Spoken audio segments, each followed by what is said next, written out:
Hello, welcome to Shivaganga food and Ayurveda A to Z నుండి మీకు ఈరోజు పచ్చిమిరపకాయలు పచ్చడి చేసి చూపించాలనుకుంటున్నానండి. ఇప్పుడు వచ్చిందండి థాట్.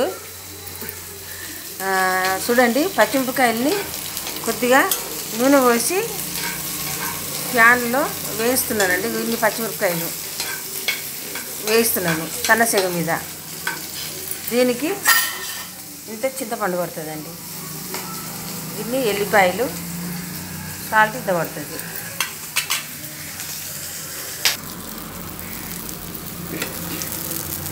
చూడండి, పచ్చిమిరపకాయలు ఈ రకంగా వేగినాయి కదా. ఇలా వేసిన తర్వాత మనము దీంట్లో ముందుగా మనం రెడీ పెట్టుకున్న అది ఎంత కావాలన్నా అంత చింతపండు పక్కన పెట్టుకున్నాం కదా, ఆ చింతపండుని ఇందులో వేయాలండి.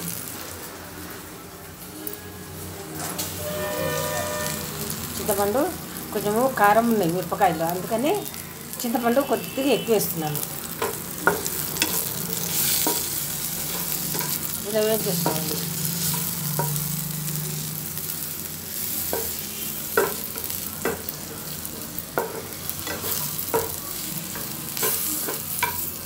వేయించుకున్న తర్వాత దీన్ని మనం మిక్సీ జార్లోకి తీసుకుందాం.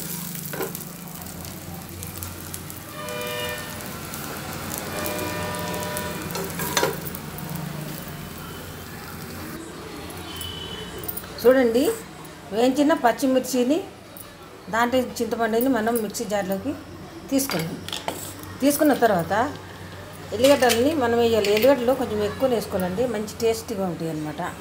ఎల్లిపాయలని వేసేయాలి.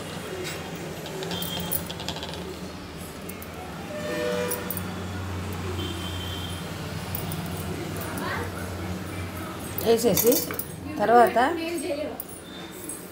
తగినంత ఉప్పు, దీనికి తగినంత ఉప్పు నేను ఆల్రెడీ ముందే తీసి పెట్టుకున్నానండి, అందుకని తగినంత ఉప్పు వేసి మిక్సీ పట్టుకోవాలి. ఇప్పుడు మిక్సీ పడుతున్నానండి పచ్చడిని. చూస్తున్నారా? చూడండి, పచ్చిమిరపకాయల పచ్చడి రెడీ అయిపోయింది.